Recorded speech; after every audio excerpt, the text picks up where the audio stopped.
KPM.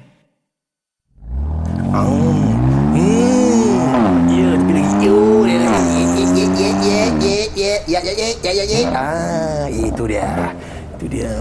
Apa Fizi, seronoknya. Cikgu. Mainan apa ni?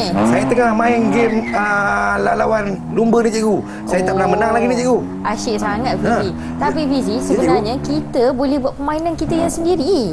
Kita boleh hasilkan aplikasi permainan kita yang sendiri. Biar betul, cikgu. Betul. Kita buat sendiri. Ya, kita boleh buat sendiri. Boleh ke, cikgu? Boleh. Kalau murid-murid di rumah pun nak tahu mengenai aplikasi permainan ni, jom kita sama-sama belajar selepas ini. Nah, jom cikgu. Sama-sama, cikgu. Cikgu nak boleh, cikgu? Sekali, cikgu. Di kiri kanan, kiri kanan, kiri kanan, kanan kiri.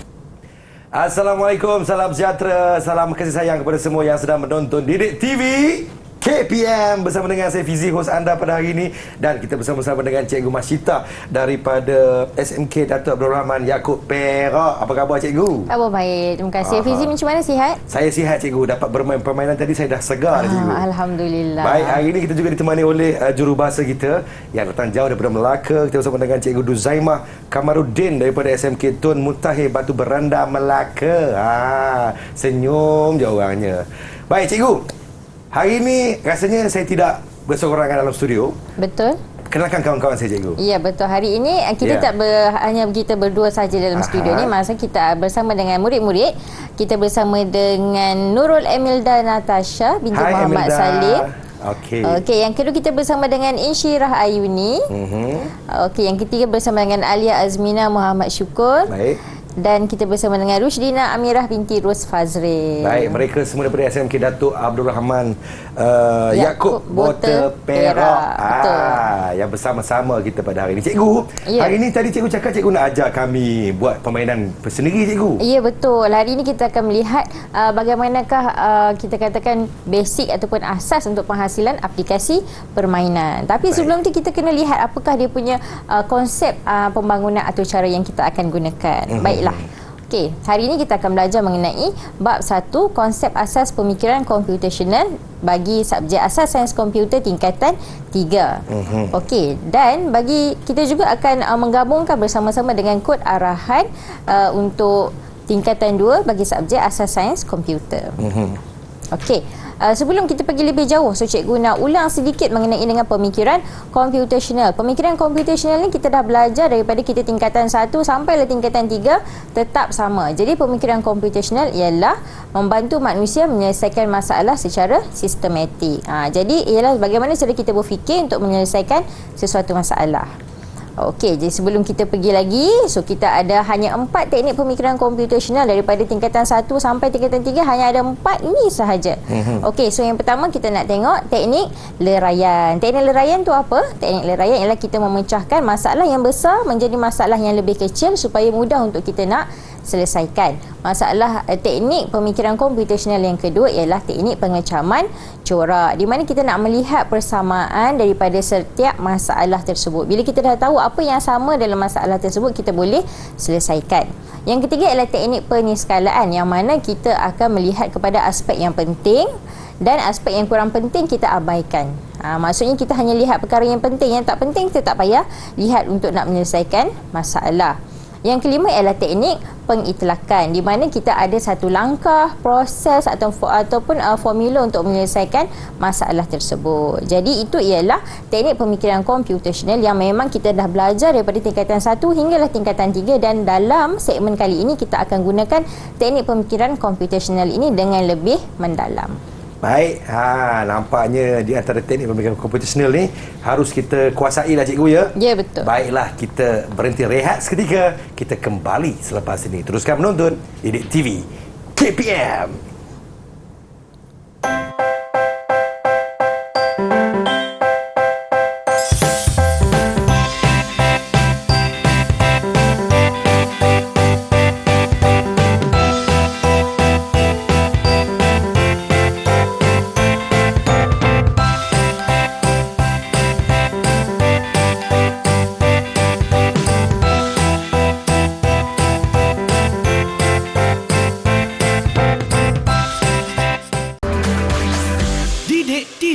KPM. Terima kasih kepada semua yang sedang menonton Didik TV KPM. Masih lagi bersama dengan Wan Fizi, hos anda pada hari ini, dan kita akan bersama-sama dengan Cikgu Masyita daripada SMK Datuk Abdul Rahman Yaakob Perak yang akan bersama-sama membincangkan tentang asas sains komputer tingkatan 2 dan 3, iaitu penghasilan aplikasi permainan pada hari ini. Dan Abang Fizi harapkan kepada semua yang sedang menonton sekarang ini, jangan tukar siaran anda, fokus sentiasa, dan ini rasanya satu topik yang sangat menarik untuk sama-sama kita selusuri dan juga pelajari pada hari ini. Baiklah, Cikgu Masyita, kita teruskan dengan pembelajaran kita, Cikgu. Ya, terima kasih Fizi. Sama-sama, Cikgu. Okey, baiklah. Jadi kita nak masuk mengenai subtopik tingkatan 3 terlebih dahulu, iaitu pembangunan atur cara. Okey, pembangunan atur cara ni berada di dalam buku teks bab yang pertama sekali. Okey, dalam bab ini yang pentingnya ialah kita perlu mengetahui fasa-fasa pembangunan atur cara. Jadi kita ada 5 fasa pembangunan atur cara di sini. Yang pertama ialah analisis masalah. Baik. Yang kedua, reka bentuk atur cara. Yang ketiga, pengekodan. Yang keempat, pengujian dan penyahpepijatan. Yang kelima ialah dokumentasi. Jadi dalam bab ini, kelima-lima bab ini kita akan lihat dengan lebih lanjut. Okey, so kita tengok ini adalah subtopiknya, menggunakan konsep pemikiran komputasional dalam pembangunan atur cara. Okey, jadi kita ulang balik tadi, ulang imbas kembali mengenai dengan pemikiran komputasional ialah proses pemikiran bertujuan menyelesaikan masalah manusia dengan berbantukan mesin. Jadi dalam konteks kita, mesin yang kita nak bantu ni yang nak kita gunakan ialah sudah tentunya komputer. Okey, so kita akan berbincang mengenai satu soalan, iaitu anda perlu menghasilkan sebuah permainan meneka nombor bulat dari julat 1 hingga 50. Okey, jadi ini ialah satu permainan di mana kita nak meneka nombor. So kita akan hasilkan langkah demi langkah bagaimanakah cara kita nak meneka nombor 1 hingga 50. Okey, so ini ialah 5 fasa pembangunan atur cara yang cikgu cakap tadi, dan ini ialah dengan lebih jelas apakah teknik pemikiran komputasional yang kita gunakan. Okey, kita tengok pada fasa analisis masalah, kita menggunakan teknik leraian.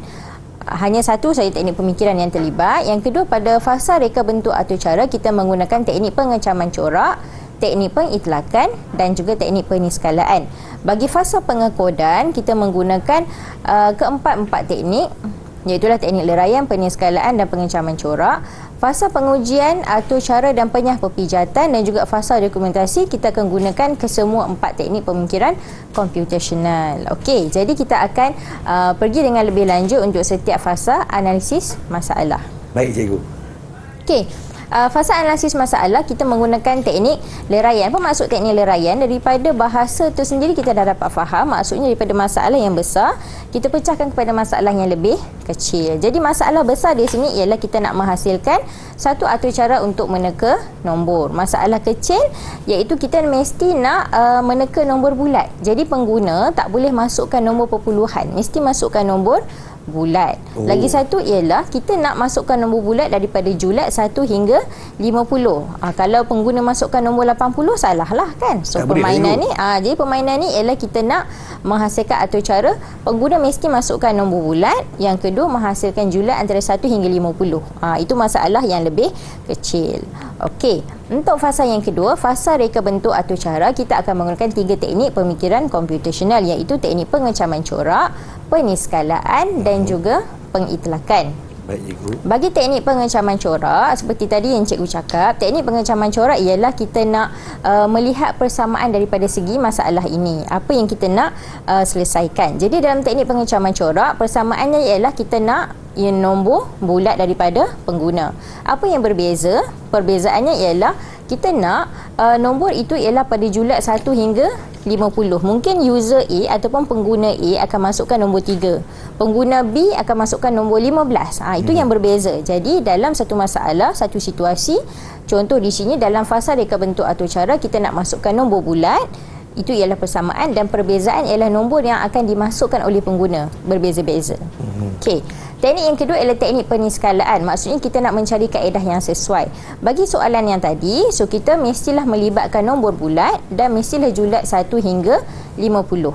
Itu dia punya penyelesaian masalah lah untuk teknik peniskalaan. Baik, Cikgu. Bagi teknik pengitlakan, kita akan menghasilkan pseudocode dan juga syarta alih. Okey, nampak ini macam sudukut dan panjang syarta sikit dulu, alih. Ya, betul. Tapi kita akan rujuk sudukut dan syarta alih dalam segmen yang seterusnya. Kita akan lihat sudukut dan bagaimana untuk menghasilkan syarta alih. Tapi dalam teknik pengitlakan ialah kita nak menyelesaikan masalah. Jadi kita mesti ada sudukut dan syarta alih. Okey, bagi fasa pengekodan terdapat 3 teknik komputasional yang kita gunakan, itulah teknik leraian, pengencaman corak dan juga peniskalaan.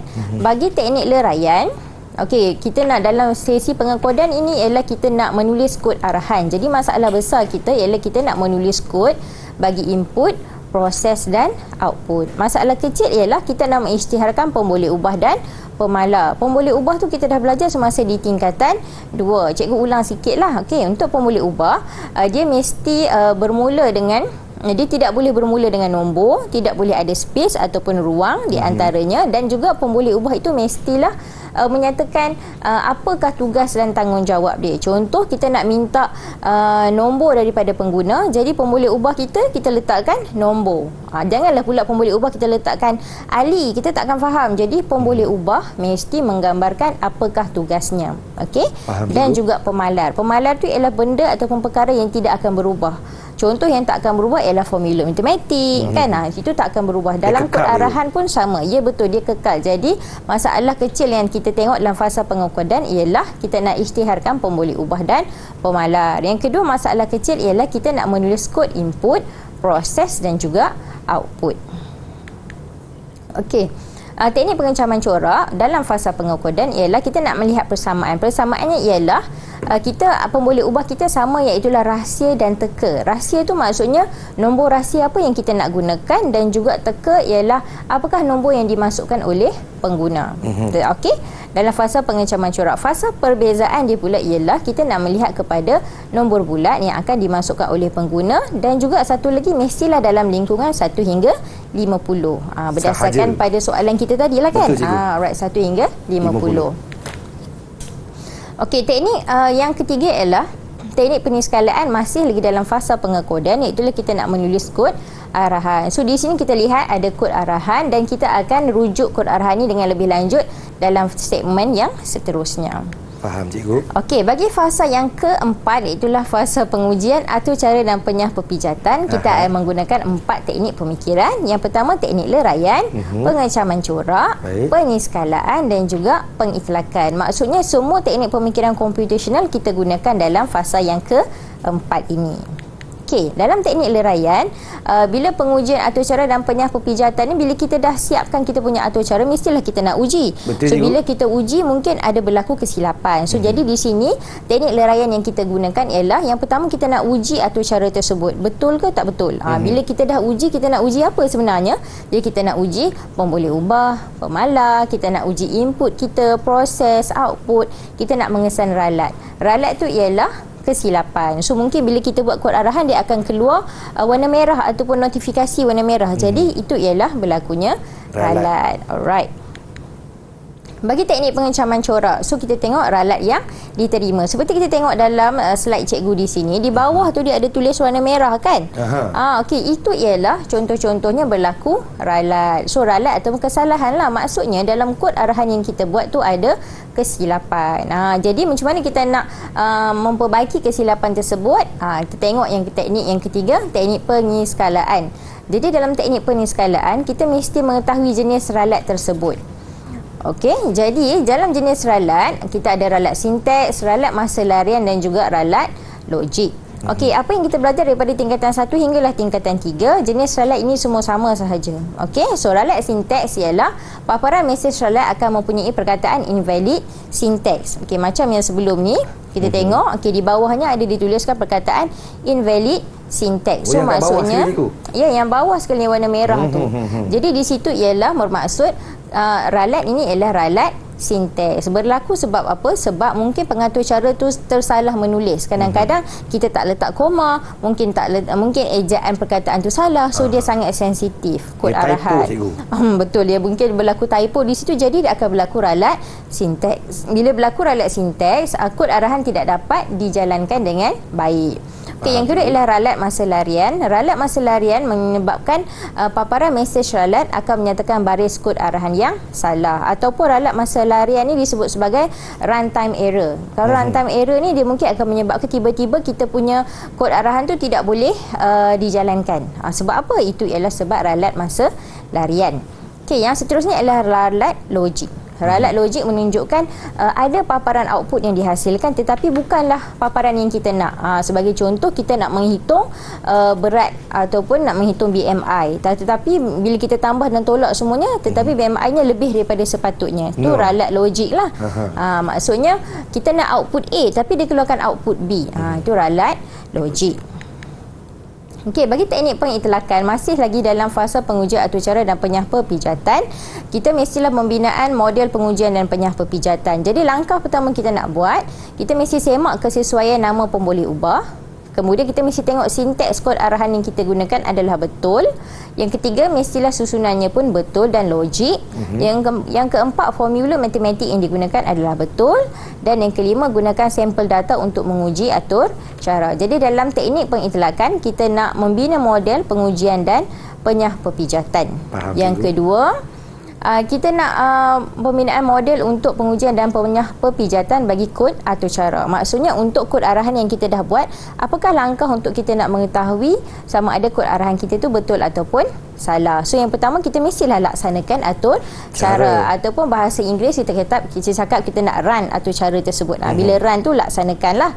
Okey, yang kedua kita nak baca dan fahami mesej ralat. Tadi macam tadilah dia ada keluar warna merah kan. Itu kita kena fahami dulu apakah ralat yang berlaku. Yang ketiga, kenal pasti dan baiki ralat. Yang keempat, ulang balik langkah 1 hingga 4. Yang kelima, kita mesti menggunakan menyemak output dengan menggunakan sampel data. Maksudnya kita cubalah masukkan 2-3 data, nak tengok adakah masih lagi berlaku ralat ataupun tidak. Faham, cikgu?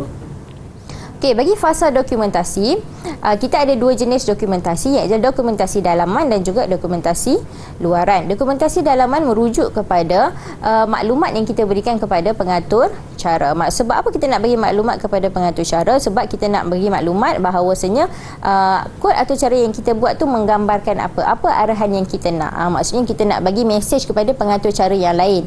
Mungkin pengatur cara yang baru, yang lama dia dah tulis, lepas tu dia berpindah ke bahagian yang lain. Pengatur cara baru dia nak sambung balik, apa nak sambung? Jadi itu ialah kita perlukan dokumentasi dalaman. Dokumentasi di luaran kita gunakan kepada pengguna. Dalam dokumentasi luaran dia ada 2 jenis, iaitu dokumen pustaka dan juga panduan pengguna. Dokumen pustaka ialah memberi maklumat tentang perisian, perkakasan, algoritma dan juga kod arahan. Bagi panduan pengguna, kita akan memberikan cara pemasangan dan pelaksanaan atur cara. Sebagai contoh, kalau kita beri peralatan elektrik, dia mesti ada bagi cara kita nak gunakan bahan tu, cara buku kita manual, nak... cikgu? Ya, betul, buku manual. So buku manual ialah panduan pengguna. Sama ialah dokumentasi luaran. Faham, cikgu? Okey, dalam fasa dokumentasi juga kita menggunakan teknik leraian. So jadi masalah besar kita ialah kita nak menyediakan dokumentasi, dan masalah kecil ialah kita nak menyediakan dokumentasi dalaman dan juga dokumentasi luaran.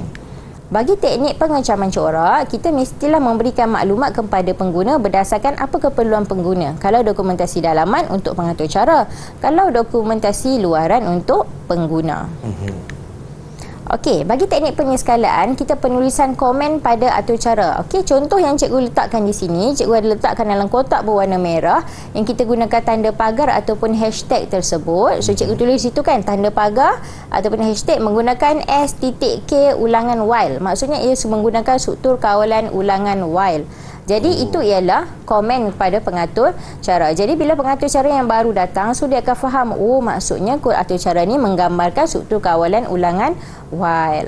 Itu ialah cara bagaimana kita nak tulis komen kepada pengatur cara.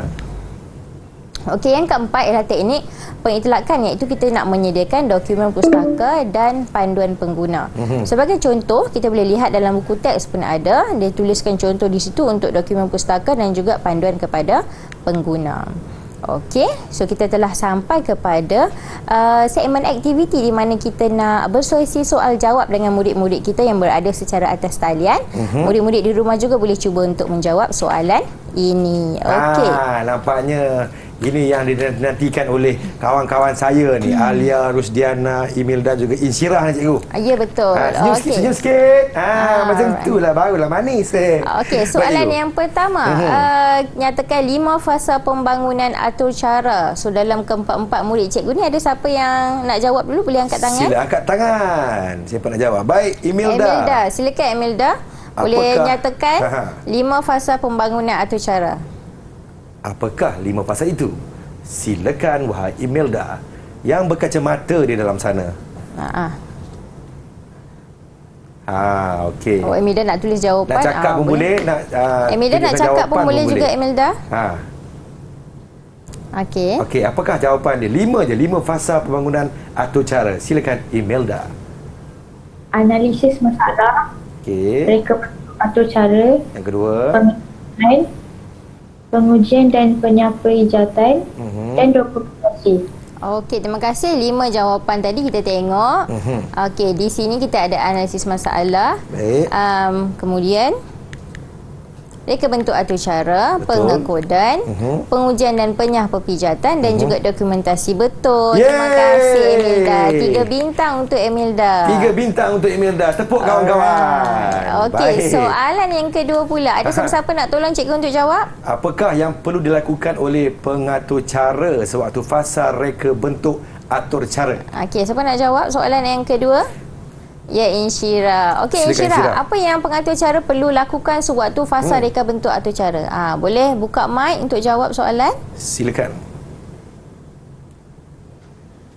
Menulis pseudocode, menulis carta alih, mereka bentuk antara muka pengguna. Okey, 3 jawapan. So, kita semak dulu betul ke tidak. Menulis pseudocode, melukis carta alih, mereka bentuk antara pengguna. Betul. Terima kasih Insyirah. 3 bintang juga. 3 bintang untuk Insyirah.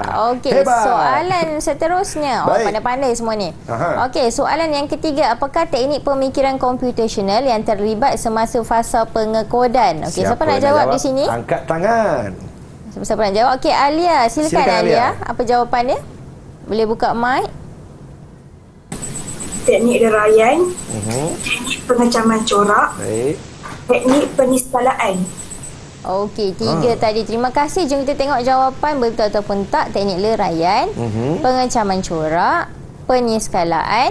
Betul. 3 bintang untuk Alia. Terima kasih. Yeay, 3 bintang. Okey, soalan Baik. yang keempat. Okey, kita ada seorang lagi yang belum jawab. Rusdina kan? Okey, boleh Rusdina. bantu cikgu? Okey. So, Baik. soalan dia, apakah dokumen yang terlibat semasa fasa dokumentasi?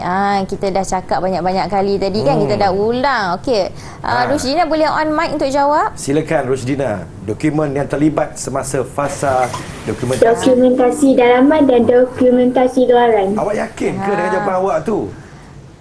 Ya, Yakin ke? yakin? Okey. Okey, kita tengok jawapan dokumentasi dalaman dan juga dokumentasi luaran. Betul Rusdina. 3 bintang untuk Rusdina. Yeay. Tepuk kawan-kawan. Hebat-hebatlah Ya, cikgu ya. betul. Tadi kita dah belajar bersama-sama. Jadi bila nak jawab soalan pun jadi mudah sebab kita dah faham. Okey. Ada penambahan cikgu? Rasanya setakat itu dahulu untuk Baik. kali ini. Kita berdiri rehat seketika. Jangan ke mana-mana, kita kembali selepas ini. Teruskan menonton Didik TV KPM.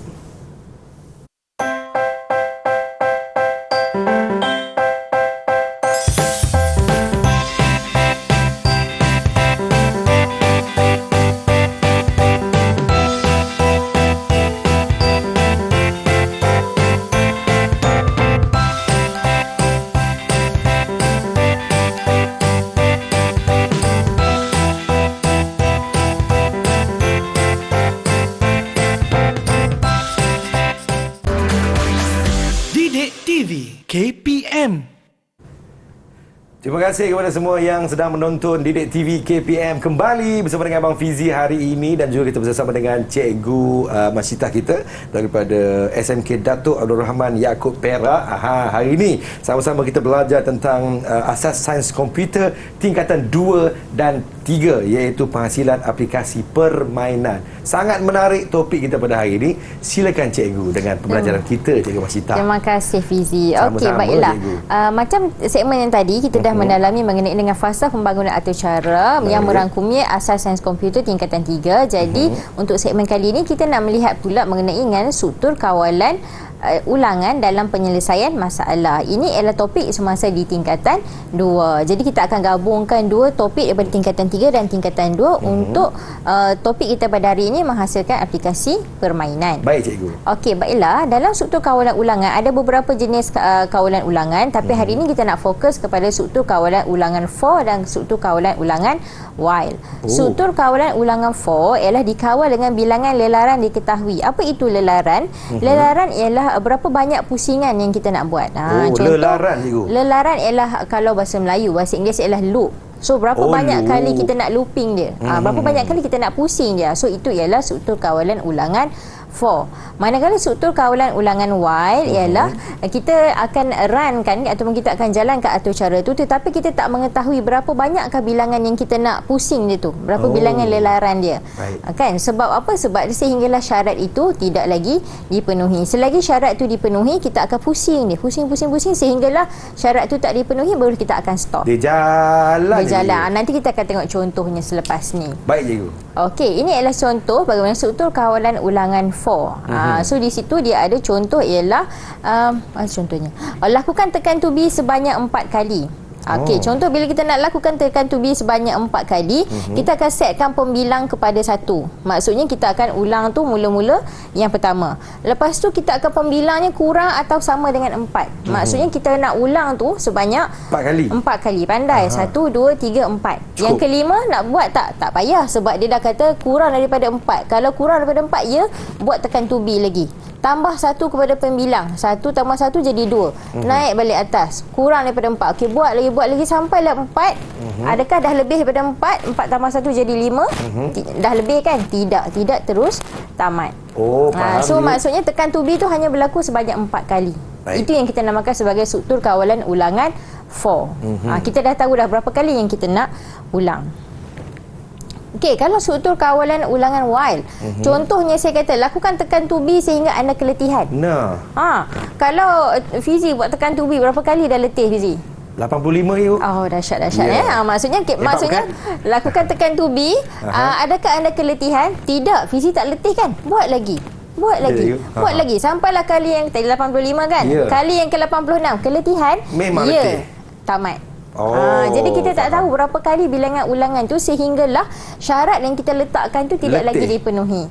Contoh saya buat 3 kali dah lah. Kali keempat tak mampu. Okey, jadi adakah keletihan? Ya. Jadi Fizi buat 85, saya buat 4 kali. Jadi itu bermaksud struktur kawalan ulangan while tidak ada bilangan ulangan yang tetap. Dia sehinggalah syarat itu tidak lagi dipenuhi. Itu struktur kawalan ulangan while. Kawan-kawan faham tak kat rumah? Faham cikgu. Okey, kita nak ambil satu soalan iaitu anda perlu menghasilkan sebuah permainan meneka nombor bulat dari julat 1 hingga 50. Tadi kita dah bincangkan dalam fasa pembangunan atur cara apakah teknik pemikiran. So kali ni kita tengok balik soalan ni, kita nak hasilkan permainan meneka nombor. Okey. So dalam nak meneka nombor, kita mesti ada pseudocode, carta alih dan kod arahan. Maksudnya sudokod ni apa tu? Sudokod tu ialah susunan arahan yang lebih strategik dan juga yang lebih mengikut format untuk kod arahan. Okey, sudokod, carta alih. Carta alih macam tadi yang kita dapat lihat ada bentuk-bentuk yang menunjukkan carta alih dan juga kod arahan ataupun kita sebut dalam bahasa Inggeris ni ialah coding. Okey, so dalam satu soalan kita mesti buatkan dulu sudokod, carta alih dan ada kod arahan. Okey, seterusnya, bila kita dapat satu soalan, kebanyakan murid-murid akan terus nak buat sudokod, terus nak buat carta alih, tapi sebenarnya kita mesti tahu dulu apa ikat input, proses dan output. So cikgu selalu ajar kita mesti ingat, kita nak buat soalan mesti tengok apakah IPO, apa input, proses dan output. So dalam input tu ialah apakah yang pengguna perlu masukkan. Okey, dalam soalan kita sekarang ni, pengguna atau user perlu masukkan nombor bulat dalam lingkungan 1 hingga 50. Kalau dia masukkan 79, dah jadi error lah, salah, tak boleh lah. Jadi input ialah apa yang pengguna perlu masukkan. Kalau pengguna masukkan nama dia, tak boleh lah sebab kita bagi arahan masukkan nombor bulat. Yang kedua, proses ialah kita nak menghitung sama ada nombor yang dimasukkan sama tak dengan nombor yang kita nak teka tadi. Okey, outputnya apa? Outputnya kita nak papar sama ada jawapan anda betul ke, jawapan anda salah ke. Jadi kita mesti kenal pasti dulu apakah IPO, apakah input, proses dan output. Okey, seterusnya kita dah sampai ke bahagian aktiviti sebab dalam bahagian aktiviti ni kita nak buat sama-sama dengan murid-murid di rumah dan di atas talian bagaimana kita nak buat pseudocode, syarta alih dan kod arahan. Baik cikgu. Alright. Tak sabar-sabar dah ni nampaknya. Ini ialah contoh pseudocode. So kita dah paparkan. Sebenarnya pseudocode ni dia akan ada mula dan tamat. So kalau tak ada mula dan tamat, itu bukanlah pseudocode. Sebab kalau dalam peperiksaan mula dan tamat pun dikira markah. Betul. So dia masa mula dan tamat. Ada awal, ada pengakhiran. Ya, betul. Kan? Okey, ada mula, ada tamat. Okey, setelah kita start dengan mula, lepas tu kita yang kedua, papar jom teka nombor. Kita nak letakkan dia punya tajuk lah. Okey, selepas tajuk, untuk paparan yang ketiga, agak-agaknya lah, siapa antara murid-murid cikgu nak tolong cikgu jawab? Apa agaknya sepatutnya yang kita tulis dekat bahagian A tu? Nombor 3 ya. Okey. Baik, Imelda. Alright, Imelda nak jawab. So nanti Abang Fizi akan ambil jawapan dan letakkan dekat tempat jawapan di situ. Nanti kita akan semak bila semua kita punya pseudocode dah lengkap. Okey, Baik. Imelda, apa jawapannya? Apakah Agak-agaknya jawapannya Imelda? Dengan jelas lagi nyata. Silakan Imelda. Isytihar pun boleh ubah rahsia kepada suatu nombor integer, teka kepada true dan I sama dengan 1. Okey. Betul ke tak betul tak tahu lagi. Abang Fizi Baik. angkat dulu jawapan tu, letak dekat baris yang ketiga, A tu. Baris yang ketiga cikgu ya. Sini. Ya cikgu. betul. Ya betul. Letak je di situ. Okey. Nanti Baik. kita nak tengok jawapan. Raja Abang Fizi hari ni ya. Mestilah cikgu. Alright. Seterusnya Baik. yang keempat, baris yang keempat, papar. Maksudnya anda perlu meneka satu nombor bulat yang berada dalam lingkungan 1 hingga 50. Cepat teka. Maksudnya kita nak berikan arahan kepada pengguna. Jadi pengguna tahulah, kena masukkan nombor dalam lingkungan 1 hingga 50. Baik. Macam tu. Okey, yang kelima, selagi teka ialah true. Selagi dalam bahasa Melayu. Kalau bahasa Inggeris ialah while.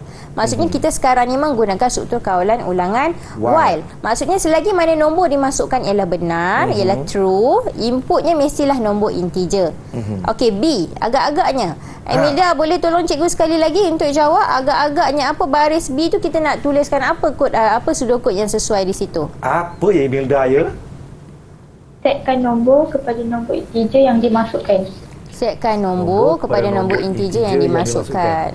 Mungkin jawapan betul. Abang Fizi letak dulu jawapannya. Baik, saya letak dulu cikgu ya. Ya betul. Setkan nombor ialah nombor integer yang Baik.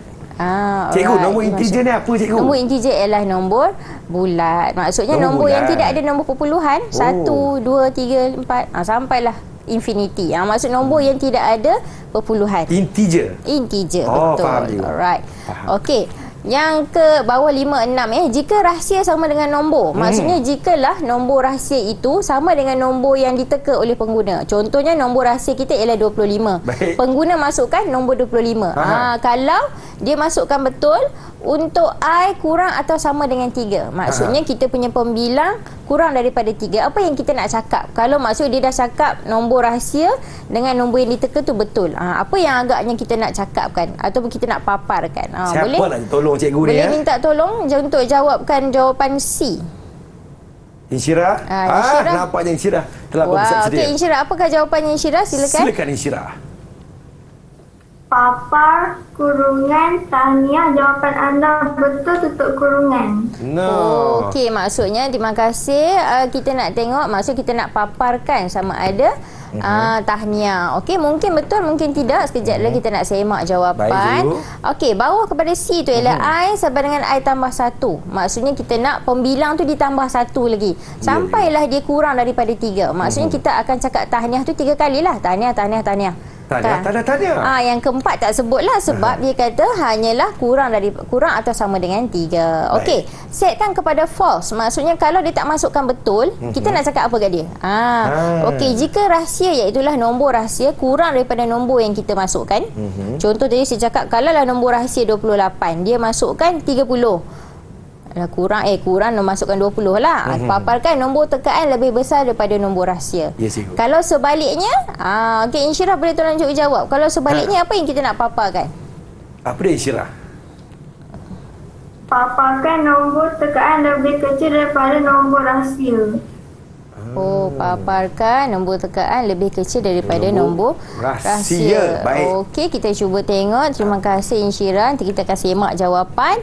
Yang seterusnya, paparkan terima kasih kerana dapat menyelesaikan permainan meneka nombor ini dan tamat. So, itu ialah dia punya sudokod. Okey, jom kita semak. Baik, adakah benar ataupun tidak jawapan mereka? Benar ataupun tidak. So, jawapan yang ketiga kita tengok. Isytihar boleh ubah rahsia kepada satu nombor integer, teka kepada true dan I sama dengan 1. Betul tak di sana Abang Fizi? Betul cikgu. Betul. Yeah. Okey, terima kasih Emilda. Yang kedua, setkan nombor kepada nombor integer yang dimasukkan. Betul? Betul cikgu. Betul, bijak. Hebat.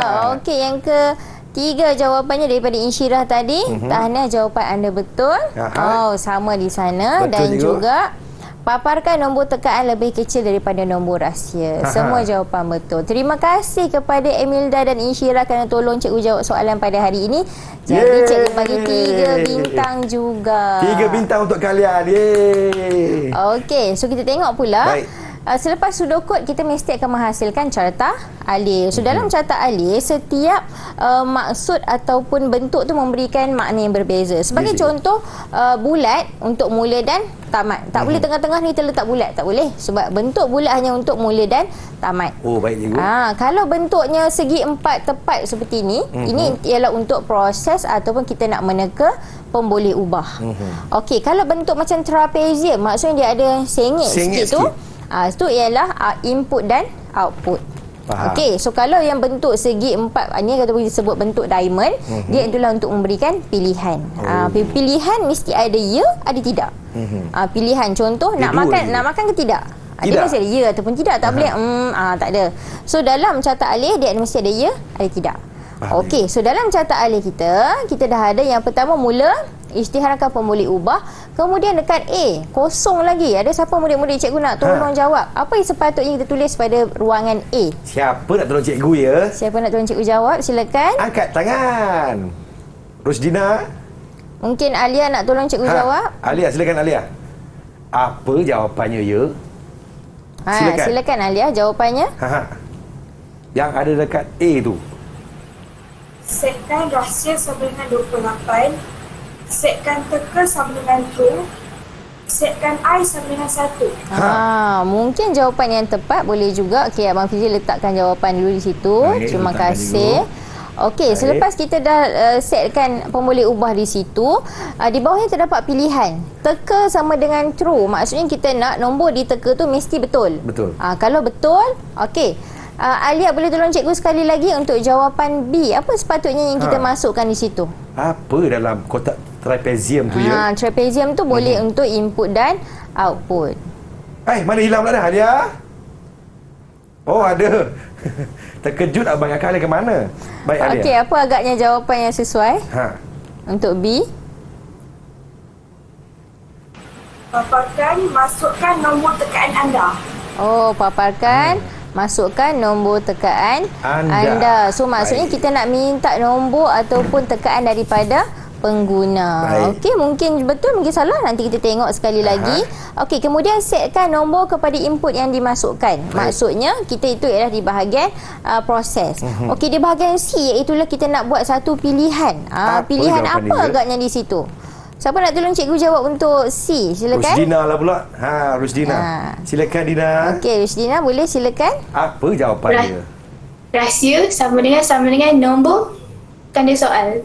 Rahsia sama dengan nombor. Okey, maksudnya nombor rahsia tu sama dengan nombor yang dimasukkan oleh pengguna. Alright, betul ke tak betul? Okey, lepas tu, contohlah tadi kalau Rusdina cakap nombor yang dimasukkan sama dengan nombor yang diteka. Ya, tidak. Kalau ya, apa berlaku? Kita akan cakap kat dia ulangan sebanyak 3 kali. Tahniah, jawapan anda betul. Ulang 3 kali. Tahniah. Kan? Okey. Dan kalau dah lebih daripada 3 kali, dia akan sampai kepada bahagian terima kasih kerana menyelesaikan permainan dan tamat. Okey. Kalau dia tidak, rahsia kurang daripada nombor, apa kita nak paparkan kat sini? Apa ya? Boleh Rusdina bacakan apa agaknya jawapan yang sesuai kat situ? Atau Mika, bagilah jawapan Mika tu.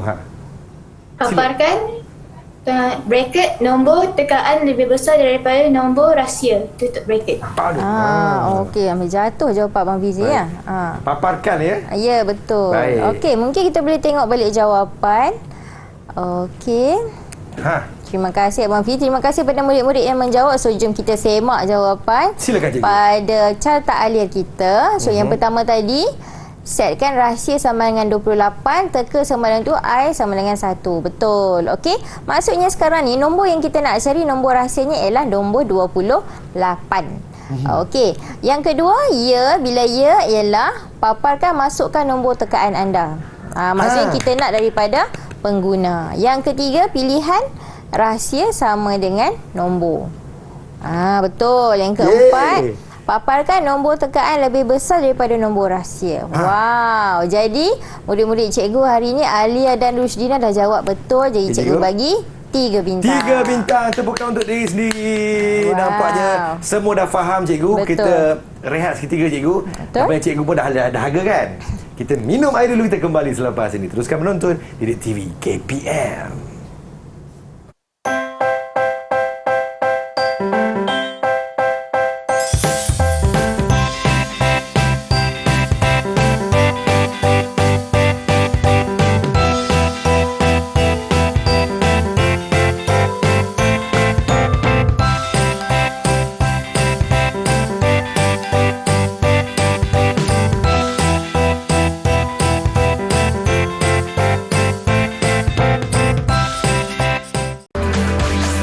Didik TV KPM. Selamat kembali menonton Didik TV KPM. Masih lagi bersama dengan Abang Fizi, hos anda, dan kita bersama dengan Cikgu Masita daripada Sekolah Dato' Abdul Rahman Yaakob Perak. Hari ini kita menghasilkan aplikasi permainan sendiri, cikgu ya. Cikgu, teruskan cikgu. Okey, kalau dalam segmen yang sebelum ni kita dah melihat tentang fasa pembangunan atur cara dan kita dah lihat bagaimana kita nak menyelesaikan daripada segi sudokod, carta alir dan kod arahan. Kali ini kita nak belajar pula bagaimana dengan fasa bagaimana dengan pelaporan. Pelaporan. Okey, pelaporan penggunaan teknik pemikiran bagi setiap fasa pembangunan atur cara. Tapi sebelum tu kita nak lihat dulu apakah maksud pelaporan. Pelaporan bermaksud melaporkan sesuatu perkara secara terurus dan terancang. Jadi kita nak tanya cikgu nak tunjukkan bagaimana kita nak melaporkan mengenai dengan penggunaan teknik pemikiran computational dalam soalan tadi. Okey. So yang pertama ialah fasa analisis masalah. Dalam fasa analisis masalah tadi kita dah tengok teknik leraian masalah besar kepada masalah yang lebih kecil. Kan? Okey, ini cara kita nak menulisnya untuk fasa analisis masalah. Baik, cikgu. Alright, yang kedua, fasa reka bentuk atur cara. Dalam fasa reka bentuk atur cara kita ada 3 teknik tadi kan. Teknik pengecaman corak, peniskalaan, pengitlakan. Itu cara macam mana kita nak tulis. Tadi perkara semua subtopik di situ kita dah bincangkan. Cuma kali ini cikgu nak tunjuk bagaimana cara kita nak menulis dengan lebih teratur. Okey, fasa yang ketiga ialah fasa pengekodan di mana kita menggunakan teknik leraian, pengecaman corak dan juga peniskalaan. Kita mesti tulis. Kalau teknik leraian kita mesti tulis apakah masalah besar, apakah masalah kecil. Bagi teknik pengecaman corak kita mesti tulis apakah persamaan dan perbezaan. Ini bagaimana cara kita nak menulis bagi setiap fasa pembangunan atur cara. Fasa yang keempat ialah pengujian dan penyah pepijatan. Dekat sini kita memang menggunakan keempat-empat teknik pemikiran computational iaitu teknik leraian, pengecaman corak, peniskalaan dan juga pengitlakan. Jadi dekat setiap fasa tu kita mesti tulis apakah tindakan kita. Macam contoh yang kita dapat lihat kan. Fasa yang kelima adalah fasa dokumentasi. Kita menggunakan teknik leraian, pengecaman corak, peniskalaan dan juga pengitlakan. Okey, dekat situ pun kita mesti nyatakan juga masalah besar apa, masalah kecil apa. Jadi kita boleh rujuk juga sebelum kita nak buat pelaporan ini. Okey. Okey, kita dah sampai ke peringkat aktiviti. Apakah aktiviti ni, cikgu? Okey, kita dah sampai kepada aktiviti di mana kita nak tanya murid-murid mengenai dengan refleksi apa yang kita dah belajar tadi. Okey, so yang pertama, apakah maksud pelaporan? Okey, di sini ada murid-murid siapa nak jawab ya? Angkat tangan. Baik, Okey, Imelda. silakan Imelda. Silakan Imelda. Okey, boleh bacakan jawapan? Pelaporan ialah melaporkan sesuatu perkara secara terancang berdasarkan format tertentu. Okey, betul ataupun tidak kita tengok pelaporan ialah melaporkan sesuatu perkara secara terangsang berdasarkan format tertentu. Betul. 3 bintang. 3 bintang untuk Imelda.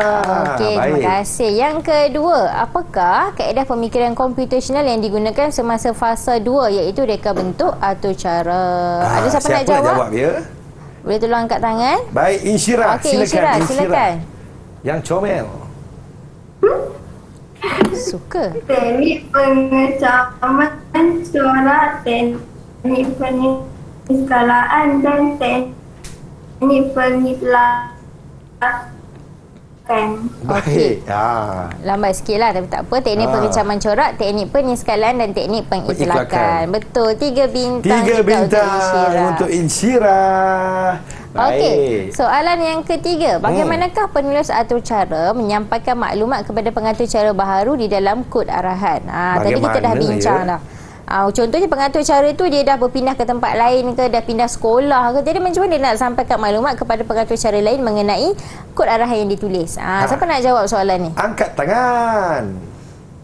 Baik, Alia. Silakan Alia. Pengatur cara perlu menggunakan simbol tanda pagar untuk menulis maklumat di dalam kod arahan. Tanda pagar. Okey, tengok betul ataupun tidak. Pengatur cara perlu menggunakan simbol, hashtag ataupun tanda pagar untuk menulis maklumat dalam kod arahan. Macam yang cikgu tunjuk tadi kan? Okey, betul ke salah jawapan ni? Betul. Betul. 3 bintang untuk Alia. Terima kasih. Tepuk kawan-kawan. Baik. Okey, soalan yang keempat. Senaraikan 3 maklumat yang perlu ada pada dokumen pustaka. Bila kita siapkan dokumen pustaka, apa maklumat yang kita perlukan? Silakan. Siapa lagi? Rusdina belum jawab. Boleh tolong cikgu? Sila, Rusdina. Tarikh, nama pengatur cara dan kegunaan atur cara. Okey, jadi kita tengok tarikh, nama pengatur cara dan kegunaan atur cara. Terima kasih. Betul, 3 bintang. Hebat. Okey, 3 bintang untuk semua murid-murid pada hari ini kan? Pandai dia orang jawab semua. Betul. Cikgu, rumusan tentang pelajaran kita pada hari ini. Okey, jadi pada hari ini kita telah mempelajari mengenai dengan fasa pembangunan atur cara dalam subtopik di tingkatan 3 dan kita gabungkan dengan subtopik di tingkatan 2 iaitulah kita menggunakan sudoku, carta alih dan kod arahan untuk menghasilkan aplikasi permainan. Jadi ini ialah satu asas bagaimana kita nak menghasilkan aplikasi permainan. Mungkin murid-murid boleh explore, boleh jelajah lagi, boleh tambah lagi pengetahuan tentang teknik-teknik yang seterusnya untuk kita nak menghasilkan aplikasi permainan berbantukan teknik pemikiran komputasional. Baik, cikgu. Bagaimana dengan prestasi keseluruhan mereka ni, cikgu? Hari ni semua murid pandai dapat jawab soalan yang betul. Jadi cikgu bagi 10 bintang untuk murid-murid. 10 bintang kawan-kawan. Mungkin ada di kalangan kita yang mungkin baru saja menonton Didik TV KPM ni dah habis dah ke? Kawan-kawan ni boleh rujuk di pelantar mana, cikgu? Ya, kawan-kawan juga murid-murid boleh rujuk di portal D5 KPM. Baiklah, terima kasih kepada Cikgu Siti Masyita Zakaria, iaitu Ketua Panitia Asas Sains Komputer daripada Sekolah Menengah Kebangsaan Datuk Abdul Rahman Yaakob Perak, dan juga kawan-kawan saya dekat di atas salian ni yang sudi bersama-sama kita pada hari ini. Terima kasih kepada Cikgu Duzaimah Kamaruddin daripada SMK Tun Mutahir Batu Beranda Melaka, itu jurubahasa kita pada hari ini. Dan terima kasih kepada anda yang sudi menonton Didik TV KPM. Jangan nakal-nakal, fokus sentiasa. Semoga sukses dalam pelajaran anda. Jumpa lagi. Assalamualaikum. Bye-bye.